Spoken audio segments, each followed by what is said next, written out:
Hello everyone. सो इस video lecture में हम जानेंगे व्हाट इज़ होम्योपैथिक सिस्टम और यू कैन से ब्लड के फंक्शन क्या होते हैं, ब्लड के कंपोनेंट्स क्या होते हैं। सो आज हम ये जानने की कोशिश करेंगे। सो पहले हम बात कर लेते हैं ब्लड होता क्या है एक्चुअली। जैसे कि हम जानते हैं हमारी बॉडी में different type of connective tissues होते हैं। उनमें से एक टाइप ऑफ कनेक्टिव टिश्यू है blood. Blood is a liquid connective tissue. Okay? It consists of blood किस किन चीज़ों से बना हुआ है? It consists of WBC, white blood cell, RBC, red blood cell, platelets, and other dissolved solutes and protein. Okay? अब blood में क्या क्या होता है? आरबीसी होता है, डब्ल्यूबीसी होता है, प्लेटलेट्स होते हैं एंड और भी कई डिजॉल्व सॉल्यूट्स होते हैं। जैसे बहुत सारी गैसेस होती हैं, CO2, oxygen. Okay, proteins present होते हैं। सम टॉक्सिन्स आर ऑल्सो प्रेजेंट जो हमारे मेटाबॉलिज्म से प्रोड्यूस होते हैं, वो भी उनमें रहता है। Okay, now come to the function of blood. सबसे पहला फंक्शन ब्लड का जो होता है वो ट्रांसपोर्ट करना, सेल्स से टॉक्सिन्स को लेके जाना किडनी तक, लीवर तक, वहाँ से प्योरीफाई होके चीज़ों को लेके आना, हार्ट से प्योरीफाइड ब्लड हर एक सेल तक ले जाना और हर एक सेल से CO2 को लेके और हार्ट तक लेके आना। तो blood play very important role in the transport of gases, in the transport of minerals, in the transport of vitamins, in the transport of hormones. Okay, so blood help in transport of gases like oxygen, CO2. It help in transport of waste product of metabolism. हमारे body में जो जो भी cell metabolism reaction कर रहे हैं उनका जो वेस्ट प्रोडक्ट है उसको हमारी बॉडी से बाहर निकलने के लिए हेल्प करता है ब्लड। ओके, जैसे हमारी बॉडी में जो यूरिया बनता है, ओके, यूरिया साइकिल के थ्रू वो किडनी तक पहुंचाया जाता है, किडनी से बाहर यूरिन के थ्रू निकाला जाता है। It help in transport of hormone. Endocrine gland में जो हार्मोन्स बनते हैं वो हर एक बॉडी तक, सेल तक पहुंचाने का काम कौन होता है? करता है ब्लड, क्योंकि ब्लड हमारी ऑल बॉडी सेल के पास उसका सप्लाई है। Okay, it help in transport of nutrient. हम जो खाना खाते हैं उसमें हमारा फूड डाइजेस्ट होता है, डाइजेस्ट होने के बाद ब्लड में उसके न्यूट्रिएंट्स जाते हैं और ये न्यूट्रिएंट्स हर एक सेल को दिया जाता है, जैसे ग्लूकोज है, अमीनो एसिड है, विटामिन्स है, मिनरल्स है। सो नेक्स्ट जो फंक्शन होता है ब्लड का वो होता है हमारी बॉडी के टेम्परेचर को मेंटेन करने में हेल्प करता है ब्लड, क्योंकि इसमें हीट एब्जॉर्बिंग और कूलिंग प्रॉपर्टीज़ होती है। किसमें? ब्लड में हीट एब्जॉर्ब करने की भी प्रॉपर्टी होती है। ओके, तो जब आपको बहुत सारी गर्मी लगेगी तो ब्लड आपकी एक्सेस हीट को क्या कर लेगा? एब्जॉर्ब कर लेगा। ओके, और कूलिंग प्रॉपर्टी भी होती है बिकॉज क्योंकि इसमें वाटर का कंटेंट भी होता है, ब्लड में वाटर कंटेंट भी प्रेजेंट होता है। Then next function is blood help to maintain the pH of the body. हमारी बॉडी का जो pH लेवल है उसको ही मेंटेन करके रखता है, क्योंकि जो ब्लड का pH जो होना चाहिए वो होता है 7.3 to 7.4। ये स्लाइटली अल्कलाइन pH है। ओके, अगर ये pH मेंटेन करके नहीं रखता है ब्लड तो हमारी बॉडी के जो सेल हैं वो डैमेज हो जाएंगे। सो हमारी बॉडी का जो बफर सिस्टम है वो हेल्प करता है ब्लड के pH को मेंटेन करने में। Next function of blood is remove toxins from the body. हमारी बॉडी से टॉक्सिन्स को निकालने में हेल्प करता है। जैसे ब्लड में जितने भी सेल्स टॉक्सिन प्रोड्यूस करेंगे वो ब्लड लेके किडनी के पास जाएगा और किडनी यूरिन के थ्रू हमारी बॉडी से बाहर निकाल देगी। Next is WBC help us from harmful agents. Blood में क्या होता है? ब्लड में WBC होते हैं, RBC होते हैं। तो जो WBC का काम क्या होता है? जो हार्मफुल एजेंट हमारी बॉडी में जो बैक्टीरिया अटैक कर देता है, वायरस अटैक कर देता है, तो प्राइमरी लेवल पे ये हमें बचाने की कोशिश करते हैं, ये हमें प्रोटेक्ट करने की कोशिश करते हैं। Now come to the physical characteristic of blood.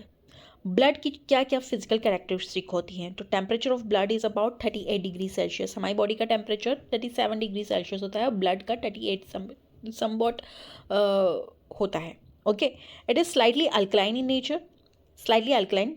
Nature का होता है, इसका ब्लड का पीएच होता है 7.3 से 7.4 and blood occupy 8% of total body wait. हमारी बॉडी का जो टोटल वेट है उसका 8% जो है, अगर मान लिया हमारा 100 किलो वजन है किसी पर्सन का, तो उसमें से 8 किलो जो है वो ब्लड का होगा। So it occupy 8% of the total body weight. Then average size of adult male content, adult जो मेल होते हैं ओके उनके अंदर जो ब्लड की क्वांटिटी होती है वो होती है 5 से 6 लीटर तक, और एडल्ट फीमेल के अंदर होती है 4 से 5 litre. It is sticky appearance feel during touching. अगर आप ब्लड को थोड़ा सा टच करके देखेंगे तो इसका स्टिकी अपीयरेंस होता है, आपको स्टिकी टेक्सचर लगेगा। Okay then blood is heavier and thicker than water. Blood की जो डेंसिटी होती है वो थोड़ी ज़्यादा होती है, विस्कस होता है ब्लड, थिक होता है एंड हेवी होता है वाटर से, and flow more slowly than water. जब हमारी ब्लड वेसल्स में ये फ्लो होता है तो वो स्लो फ्लो होता है। Okay now come to the components of blood. Blood के कंपोनेंट्स, ब्लड किन किन चीज़ों से मिलके बना हुआ है। सो जैसे कि हम जानते हैं हमारी बॉडी का 8% जो वेट है ब्लड से बना हुआ होता है। Blood is again made up of plasma and blood cells. Okay 55% जो ब्लड का है वो प्लाज्मा फॉर्म करता है। अब प्लाज्मा क्या है? प्लाज्मा में होते हैं प्रोटीन्स होते हैं, 91% वाटर होता है। 91% सबसे ज़्यादा क्वांटिटी प्लाज्मा में वाटर की होती है।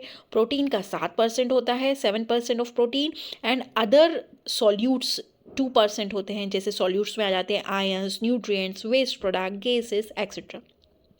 प्रोटीन्स में आते हैं एल्ब्यूमिन, ग्लोबुलिन, फाइब्रोजन्स एक्सेट्रा। तो ये बात हो गई प्लाज्मा की जो 55% हमारे ब्लड का बनाता है। देन जो रिमेनिंग परसेंट है 45% वो बनाते हैं ब्लड सेल, या जिन्हें हम कहें फोम सेल्स। ब्लड सेल्स में कौन कौन आ जाता है? प्लेटलेट्स जो हमारे ब्लड की क्लोटिंग के लिए रिस्पॉन्सिबल होते हैं। इनकी जो संख्या देखी जाए या क्वांटिटी देखी जाए तो वो 250 टू 400 थाउजेंड्स इनकी काउंट होता है प्लेटलेट्स का ब्लड में। WBC जो होते हैं वो 5 to 9,000 होते हैं। RBC जो होते हैं वो 4.2 to 6.2 मिलियंस होते हैं। अब WBC के भी जो है डिफरेंट टाइप हैं। Okay neutrophils, leucocytes, monocytes, eosinophils, basophils, इनके डिफरेंट परसेंट। WBC में 60 to 70% जो होते हैं वो न्यूट्रोफिल्स होते हैं, 20 to 25% लिम्फोसाइट्स होते हैं, 3 to 8% मोनोसाइट्स होते हैं, 2 to 4% इओसिनोफिल्स होते हैं, एंड 0.5 to 1% बेसोफिल्स होते हैं। अब हम कंपोनेंट ऑफ ब्लड को थोड़ा डिटेल में स्टडी करेंगे। जो 55% प्लाज्मा था वो क्या है? Plasma is a fluid portion of the blood. Okay अगर ब्लड को छान लिया जाए, उसके सारे प्लेटलेट्स और RBC WBC निकाल लिया जाए ऊपर ओके और जो लिक्विड बचेगा वो क्या कहलाएगा? प्लाज्मा। सो फ्लूइड पोर्शन, जो लिक्विड पोर्शन होता है ब्लड का, उसे हम प्लाज्मा कहते हैं। और प्लाज्मा जो है वो 5% ऑफ द बॉडी वेट को बनाता है। पूरा टोटल ब्लड 8% बनाता है, और ब्लड में से जो ब्लड का जो हमारी बॉडी का जो 5% है ब्लड में से वो बनाता है plasma. Okay then it consist of 91%, हम पहले भी डिस्कस किया था। 91% इसमें वाटर होता है, 7% इसमें प्रोटीन होता है। ओके प्रोटीन कौन कौन से? Albumin, globulin, fibrinogen, 2% other salts होते हैं। ओके देन 45% फॉर्म सेल्स या फिर ब्लड सेल्स प्रेजेंट होते हैं, जिसमें 99% जो रहता है वो RBC होता है। RBC को हम इरिथ्रोसाइट्स भी कहते हैं। 1% ल्यूकोसाइट्स होते हैं जिन्हें हम WBCs कहते हैं, और थ्रोम्बोसाइट्स या ब्लड प्लेटलेट्स कहते हैं। अगेन WBC 2 टाइप्स के होते हैं, ग्रैन्युलोसाइट्स जिनके अंदर ग्रैन्यूल्स होते हैं, ग्रैन्युलोसाइट्स जिनके अंदर ग्रैन्यूल्स नहीं होते हैं। ग्रैन्युलोसाइट्स के अंदर आते हैं neutrophils, eosinophils, basophils, and granulocytes में आते हैं lymphocyte and monocytes. In next video we will discuss about this component in very detail.